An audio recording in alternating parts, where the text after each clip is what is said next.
আমাৰ গুৱাহাটীসমূহ আছে অকল গুৱা ধনীতিৰ জৰিয়তে আজি এক বৃহৎ পদযাত্ৰা উলিয়াইছিলে। প্ৰায় ৩০০ লোকে এই পদযাত্ৰাত অংশগ্ৰহণ কৰি পেলাই আগন্তুক দিনত আমি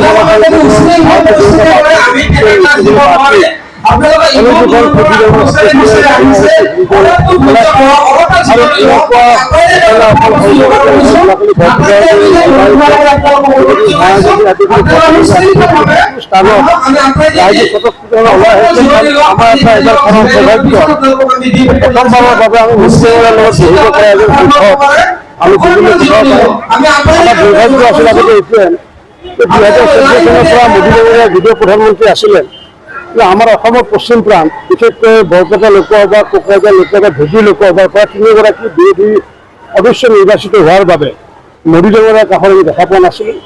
গতিকে এইবাৰ আমি মোদী ডাঙৰীয়াৰ কাষত নিশ্চিত ওপৰত ফণীভূষণ চৌধুৰীয়ে জড়িত বস্তুকেইটা আমি দেখা পাম। ধুবুৰীটো আমাৰ ট্ৰাইংগুলাৰ কণ্টেষ্ট চলি আছে আৰু ধুবুৰীত যেনেকুৱাকৈ মাননীয় প্ৰধানমন্ত্ৰী ডাঙৰীয়াৰ সৰ্বস্পৰ্শী সৰ্বব্যাপী আৰু যি সবকা সাথ সবকা বিকাশ আঁচনিৰ জৰিয়তে মোদী ডাঙৰীয়া আৰু মুখ্যমন্ত্ৰী হিমন্ত বিশ্ব শৰ্মা ডাঙৰীয়াৰ আঁচনিৰ জৰিয়তে সকলো উপকৃত হোৱাৰ ফলস্বৰূপে সংখ্যালঘুসকলে ওলাই আহিছে। সংখ্যালঘু আমাৰ ধুবুৰী অঞ্চলত প্ৰায় আমি 42 লাখ মানে ৰেচন কাৰ্ডৰ ভিতৰত 4 লাখ 73,000 মানুহ ৰেচন কাৰ্ড দিছোঁ। গতিকে তেওঁলোকে যদি 4-5 লাখ বিৰোধ ভোট দিয়ে তেতিয়াহ'লে আমি ধুবুৰীতে জাগতিস্থান জয়যুক্ত হৈ আহিব।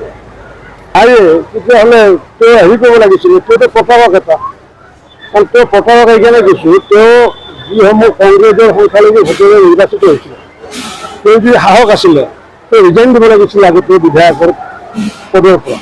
তেতিয়া গম পোৱা গ'লহেঁতেন বিজেপিৰ কি আছে নাই।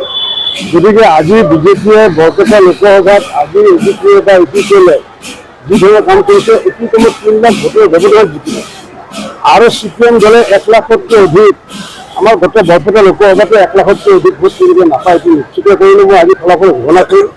কণ্টেষ্ট কাৰো লগত নহয়, কোনো ধৰণৰ কণ্টেষ্টৰ বাৰী নাথাকে। যেনেকৈ 2011 চনত আমাৰ নিৰ্বাচনত কোনো কণ্টেষ্ট নাছিলে, গতিকে এইবাৰৰ ফণীভূষণ চৌধুৰীৰ লগত কণ্টেষ্ট কাৰো নাথাকে।